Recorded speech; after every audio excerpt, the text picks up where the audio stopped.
tio, ô tia, sou eu, Herê Pedrinho da Mata. Posso sentar pertinho de você?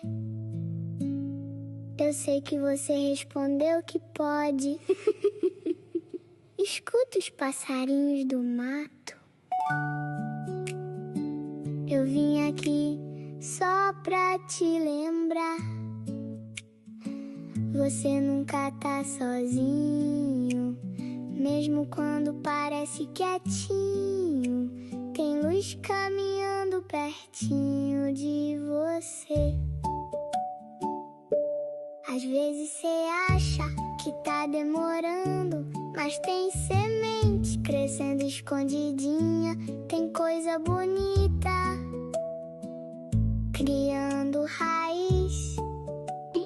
Então continua acreditando no que cê tá fazendo, porque sonho bonito também procura coração bonito. E sabe o que eu queria que cê fizesse agora? Acende uma vela com fé, mas não acende ela e vira as costas.